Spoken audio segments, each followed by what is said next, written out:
Assalamualaikum warahmatullahi wabarakatuh. Kami dari siswa-siswi 11 MIPA dengan kelompok 3 yaitu dalam pembahasan farmakokinesis. Nah, pada video kali ini kami akan menjelaskannya. Tapi sebelum kita mulai, LKPM-nya kita perkenalan dulu. Nama saya Surya dan Bapak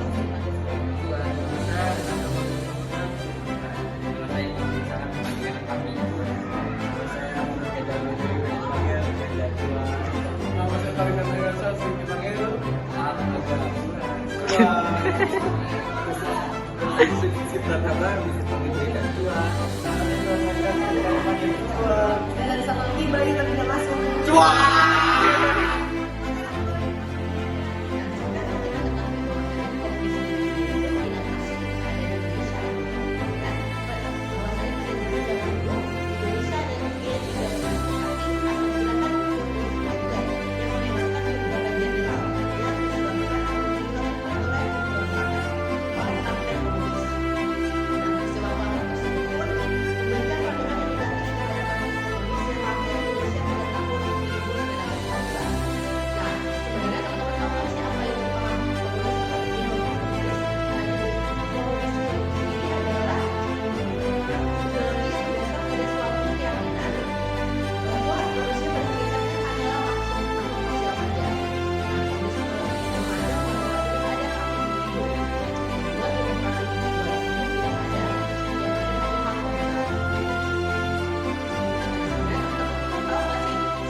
Sebagian besar negara menganut Marxis karena paham tersebut terus berubah dan juga direvisi. Karena itu, komunisme tidak bisa dipisah jauhkan dari Marxisme.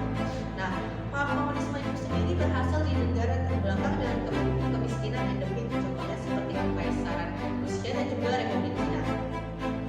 Penyebaran paham komunisme dengan berpisah dari revolusi Rusia yang menciptakan negara Uni Soviet yang mendeklarasikan Berikut ini ada dampak positifnya.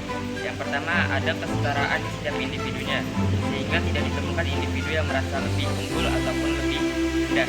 Yang kedua, biasanya tidak pernah terjadi krisis ekonomi. Hal ini dikarenakan pemerintah telah mengatur masalah-masalah ekonomi dengan sistem terpusat, sehingga masyarakat hanya tinggal mengikutinya saja. Dan terakhir, pemerintah lebih mudah mengatur angka pengangguran hingga inflasi.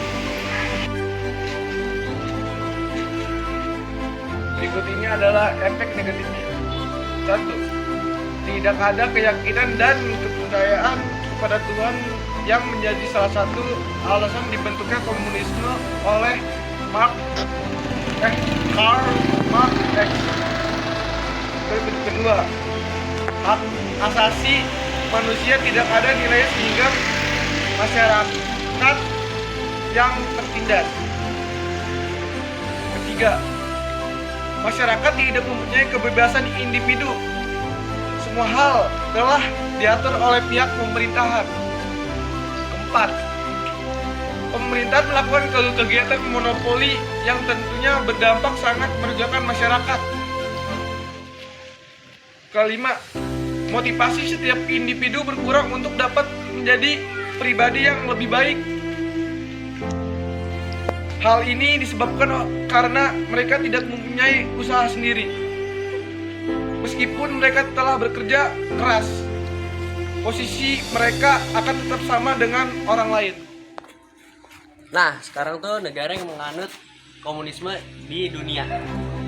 Komunisme sempat menjadi salah satu ideologi terbesar dan berpengaruh di dunia, terlebih pada masa Perang Dunia II pada tahun 1939 dan sampai 1945. Dan Perang Dingin terjadi pada tahun 1947 sampai 1991. Ideologi komunisme yang kala itu dimotori oleh Uni Soviet atau Rusia. menjadi representasi dari blok timur untuk menghadapi blok barat dengan ideologi liberalisme yang digawangi oleh Amerika Serikat. Seiring berjalannya waktu, negara-negara penganut komunisme mulai berjatuhan, dan sebaliknya negara-negara penganut liberalisme justru semakin berjaya. Kendali begitu, masih ada negara-negara yang bertahan dengan ideologi komunismenya hingga saat ini. Diantaranya adalah yang pertama ada Rusia, kedua ada Republik Rakyat Tiongkok, ketiga ada Korea Utara, keempat ada Vietnam, kelima ada Laos, dan terakhir ada Kuba. Nah, halo, selamat siang Bapak Renata. Izin minta waktu sebentar nih untuk wawancara beberapa pertanyaan.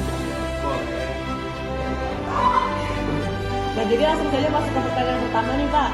Jadi apa sih perbedaan secara singkat tentang komunisme dan juga kapitalisme? Secara singkat kalau secara singkat komunisme sudah kita komunisme, sementara kapitalisme mempromosikan keegoisan.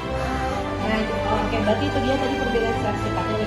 Sekarang saya ingin nanya dong, apa sih ciri atau karakteristik yang dimiliki dari ideologi atau paham komunisme itu sendiri? Ciri-ciri ideologi komunisme dalam upaya pendidikan Pancasila dan kewarganegaraan, Panduan Kuliah di Perguruan Tinggi 2021, keterangan Zulfikar Putra dan Haji Farid Wadji. Ideologi komunisme memiliki beberapa ciri, yakni 1. Komunisme mengajarkan tentang teori perjuangan kelas, artinya menganut komunisme akan memperjuangkan kelas atau kelompok.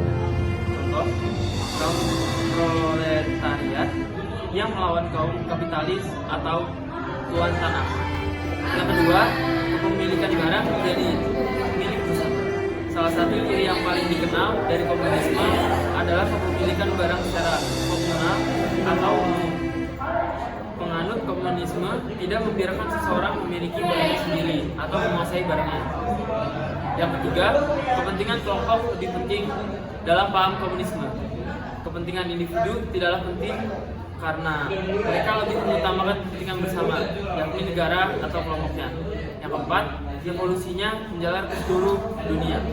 Salah satu doktrin komunisme ialah the permanent atau continuous revolution, revolusi secara terus-menerus. Revolusi dari paham ini menjalar ke seluruh negara dunia sehingga sering disebut go internasional. Nah, oke, saya rasa mungkin sudah cukup pertanyaan yang diajukan. Terima kasih Pak atas waktunya. Sampai jumpa. Terima kasih juga. Itu dia video dari kelompok kami. Semoga dapat bermanfaat. Sampai jumpa di video.